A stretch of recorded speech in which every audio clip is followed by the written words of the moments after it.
বিরতির পর আবারও স্বাগত সংবাদে। বার্মিজ সুপারির পর এবার বার্মিজ গরু আটক।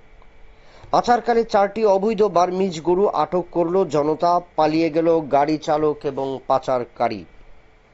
পাচার করার সময় সাধারণ মানুষের হাতেই একটি বোলেরো পিকআপ গাড়ি, এবং সেই পিকআপ গাড়িতে ছিল 4টি বার্মিজ গরু, এবং বাংলাদেশে পাচারের জন্য এই গরুগুলো নিয়ে যাওয়া হচ্ছিল।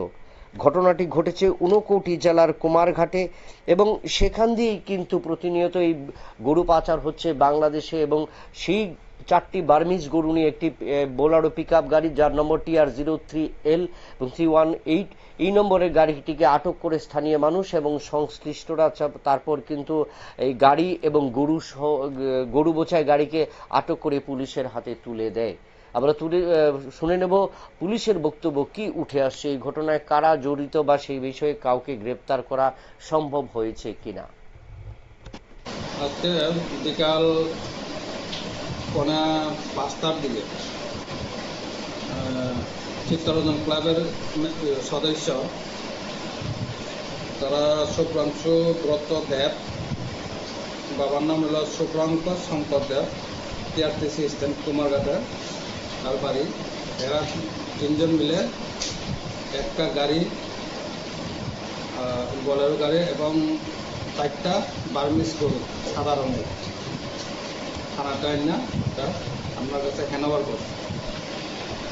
এরপরে হ্যান্ডওভার করিয়া এরপরে আমরা এখানে ICPS এটা একটা সমুদ্র কমপ্লেন লইয়া কেস রেজিস্টার করছে।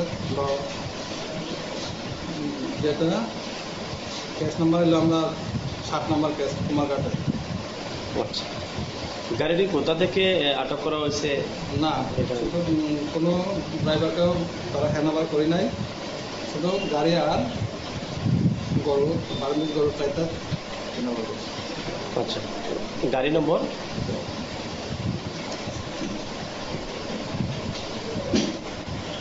গাড়ির নাম হলো TR03L 1696। আচ্ছা, কি গাড়ি হবে? Bolero pickup.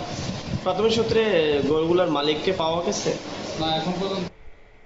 আমরা শুনলাম পুলিশের বক্তব্য যে যেখানে TR03L 1696 নম্বরের একটি বোলেরো পিকআপ গাড়িতে করেই কিন্তু 4টি বার্মিজ গরু পাচার হওয়ার জন্য নিয়ে যাওয়া হচ্ছিল। যদিও সেখানে সাধারণ মানুষ বা এলাকাবাসীদের ধাওয়া খাওয়ার পর পুলিশের হাতে তুলে দেওয়া হয়, যদিও পুলিশ ধরতে পারেনি গাড়ি চালককে।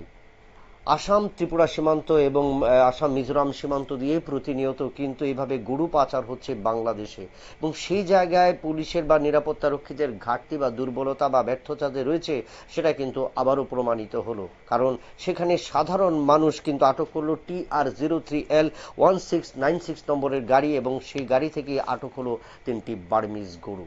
যদিও গাড়ি চালককে গ্রেপ্তার করতে পারেনি পুলিশ, তদন্ত শুরু করেছে পুলিশ। নিয়ে নিচ্ছি আবারও ছোট একটা বিজ্ঞাপন বিরতির।